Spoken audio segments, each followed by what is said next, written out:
کہ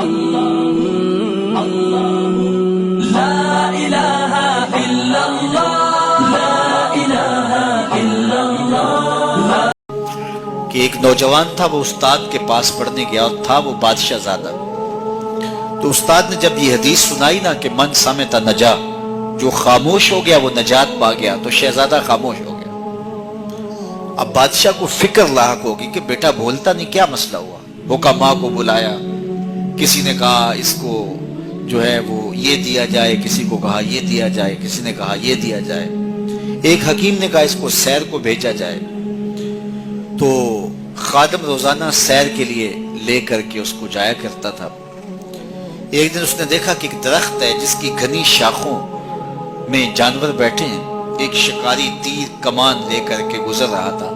اس نے غور سے شاخوں کو دیکھا، اسے کچھ دکھائی نہیں دیا، گزر گیا۔ ابھی گزرا ہی تھا کہ بیٹھی ہوئی فاختہ بول پڑی، تو وہ پھر پیچھے پلٹا اور غور سے دیکھا اور تاک کے تیر مارا، پھڑ پھڑاتی ہوئی فاختہ نیچے آ گئی۔ تو اس کی زبان سے بے ساختہ نکلا، صدقت یا رسول اللہ، اے پیارے رسول آپ نے سچ کہا ہے، نہ بولتی تو نہ ماری جاتی، خاموشی میں نجات ہے۔ بادشاہ روز رپورٹ لیا کرتا تھا کہ بیٹے نے کچھ بات تو نہیں کی، آج بتایا خادم نے کہ یوں یوں ماجرا ہوا ہے۔ بادشاہ سمجھ گیا کہ یہ تو قصداً خاموش ہوا ہے، تو اس نے جلاد کو بلایا، کہا ذرا اس کو آج الٹا لٹکاؤ نا۔ تو جلاد نے الٹا لٹکا کے جب اس کو کوڑا مارا نا تو پھر چیخا، کہا صدقت یا رسول اللہ صلی اللہ علیہ وسلم، یا رسول اللہ آپ نے سچ کہا، فاختہ بولی وہ ماری گئی، میں بولا میں مارا گئی۔ خاموشی اختیار کریں گے، جہاں بہت ضروری ہو وہاں بولیں گے، زبان کی آفتوں سے بچ جائیں گے تو بہت سارے گناہوں سے بچ جائیں گے۔ اس کی آفات سب سے زیادہ ہے، سب سے زیادہ گناہ زبان کی وجہ سے۔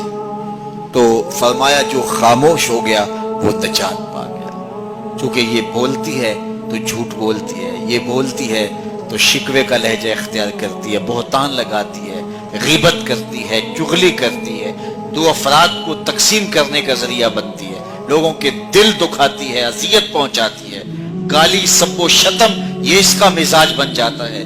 تو اس لیے زبان سے جب بولیں تو خوبصورت بات بولیں یا پھر خاموش رہیں، تو خاموشی نجات دیتی ہے، جو خاموش رہا وہ نجات پا گیا۔